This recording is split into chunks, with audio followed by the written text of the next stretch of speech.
Hello दोस्तों, आज हम बात करेंगे दिल्ली के मलचा महल की। दोस्तों, यह जगह इतनी खौफनाक है कि अगर आप आज भी वहां जाते हैं तो आपका सिर दर्द से फटने लगेगा। इसका कारण है यहाँ की नकारात्मक ऊर्जा, जो बहुत ज्यादा खतरनाक और शक्तिशाली है। मलचा महल चाणक्यपुरी इलाके में स्थित है और यह जगह इतनी डरावनी है कि कोई भी वहां दिन हो या रात जाने की हिम्मत नहीं करता। मलचा महल का इतिहास एक शाही खानदान से जुड़ा है जो अब खत्म हो चुका है, लेकिन उन्होंने अपने पीछे मलचा महल में ऐसी खौफनाक चीजें छोड़ दी हैं कि कोई वहां जाने की हिम्मत नहीं करता। यहां तक कि भारत सरकार ने भी उस जगह को प्रतिबंधित कर दिया है, क्योंकि उन्हें भी वहां छुपी सच्चाई का पता है। तो दोस्तों, वीडियो शुरू करने से पहले अगर आप और भी ऐसे हॉरर वीडियोस देखना चाहते हैं तो हमारे चैनल को सब्सक्राइब जरूर कर लें। अब हम शुरू करते हैं मलचा महल की कहानी। पहले मैं आपको 2020 की एक घटना सुनाना चाहूंगा, जिसमें एक लड़के के साथ डरावनी चीजें हुई थीं। उस लड़के का नाम था जुनैद। जुनैद दिल्ली के चाणक्यपुरी इलाके में रहता था और बचपन से ही उसने मलचा महल की डरावनी कहानियों के बारे में सुना था। उसे हमेशा उसके माता पिता चेतावनी देते थे कि वह कभी मलचा महल के पास न जाए, क्योंकि जो भी वहां जाता है वह वापस सामान्य स्थिति में नहीं लौटता। जुनैद ने अपने दोस्तों के साथ जंगल में घूमने का प्लान बनाया।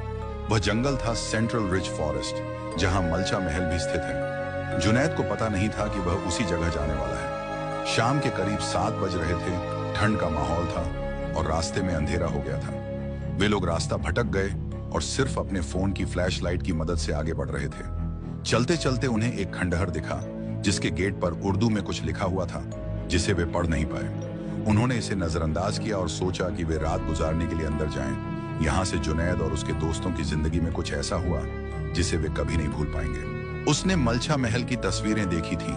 उसके सारे दोस्तों ने देखा था कि मलचा महल किस तरीके से दिखता है, लेकिन उन्हें कभी सही पता नहीं चला कि इसका एड्रेस क्या है। शायद यही उनकी सबसे बड़ी गलती थी। अंधेरा काफी हो गया था और जंगल में धीरे धीरे धुंध आने लग गई थी। फॉग आ गया था, तो उन्होंने कहा कि शायद अभी बाहर नहीं निकलना चाहिए, यहीं पर रुक जाना चाहिए।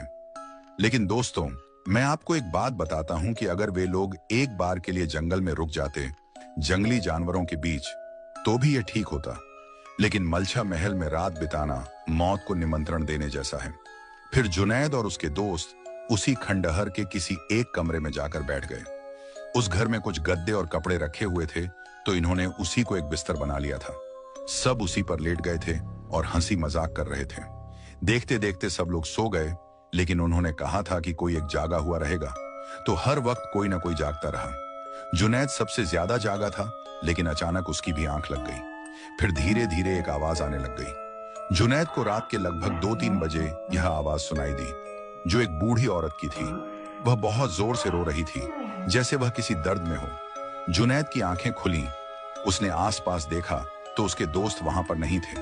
उसे समझ में आ गया था कि उसके दोस्त लोग यहां से भाग चुके हैं। जैसे ही जुनैद को यह एहसास हुआ कि अब उसके दोस्त आसपास नहीं हैं और वह अकेला है, वह भी वहां से भागने लगा। जैसे ही वह गेट के पास पहुंचा, उसने अचानक देखा कि एक औरत उसी गेट के पास खड़ी है।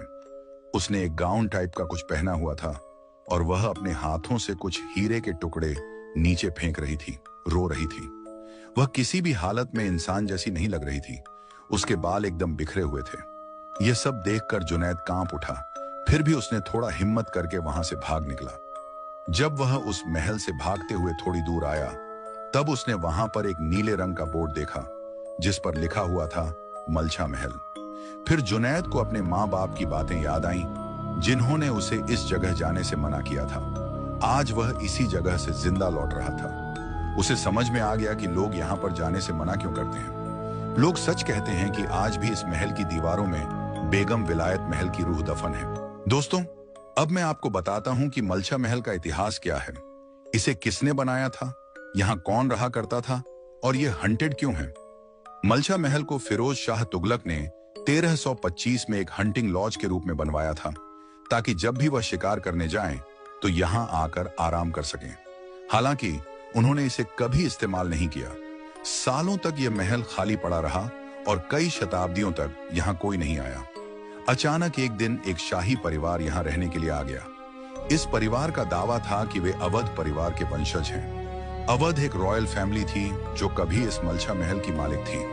उनका कहना था कि उनकी सारी जमीनों पर ब्रिटिशर्स ने कब्जा कर लिया था और उन्हें पाकिस्तान जाना पड़ा। अब वे भारत सरकार से अपील कर रहे थे कि उन्हें यह घर वापस दिया जाए। इस परिवार में 3 लोग थे, अली रजा, सकीना महल और उनकी मां बेगम विलायत महल। बेगम विलायत महल का सबसे बड़ा आग्रह था कि उनकी आर्थिक स्थिति बहुत खराब है और उनके पास रहने की जगह भी नहीं है। प्रधानमंत्री इंदिरा गांधी ने उन्हें मलछा महल में रहने की अनुमति दी, लेकिन बाकी संपत्तियों के लिए कोर्ट में केस लड़ने को कहा। 1985 में वे भारत लौटे, लेकिन उनकी आर्थिक स्थिति में कोई सुधार नहीं हुआ। 1993 तक हालत इतनी खराब हो गई कि उनके पास खाने के लिए भी पैसे नहीं बचे थे। अक्टूबर 1993 की एक रात बेगम विलायत महल ने अपने कुछ बचे कुचे हीरे निगल लिए, जिससे उनका गला फट गया और उनकी मृत्यु हो गई। आज भी कहा जाता है कि मलछा महल में बेगम विलायत महल की आत्मा भटकती है। आधी रात को यदि आप उस महल के पास से गुजरें तो आपको उनकी चीखने, चिल्लाने और रोने की आवाजें सुनाई देंगी। उनकी आत्मा के दर्द और गुस्से का अंदाजा लगाना मुश्किल है, क्योंकि उन्होंने एक बहुत ही दर्दनाक मृत्यु का सामना किया था। वो किसी को भी जिंदा नहीं छोड़ेगी अगर आप उस महल में जाने की कोशिश करो तो। और दोस्तों, साल 2017 तक इस मलछा महल में बेगम विलायत का जो बड़ा बेटा था, अली रजा, वह भी यहीं पर रहा करता था, लेकिन कभी कभी ही रहता था। कभी यहां रहता था, कभी बाहर जाता था, लेकिन वह यहां रहा करता था। और उसकी मौत भी इसी महल में हुई थी, साल 2017 में। उसकी भी यही शिकायत रहती थी कि इस महल में रहना आसान नहीं है। इस महल की दीवारों में कुछ और भी ऐसे राज दफन हैं, जिनके बारे में मैं आपको बता तो नहीं सकता, लेकिन आप उन्हें महसूस कर पाओगे अगर कभी आप यहाँ रात में आओगे। तो दोस्तों, आज इस वीडियो के अंत में मैं आपसे बस इतना ही कहना चाहूंगा कि मलछा महल वाकई में एक बेहद खौफनाक जगह है, चाहे दिन हो या रात, दोनों ही समय में। खासकर रात में यहाँ जाना मौत के साथ खेलने जैसा होगा।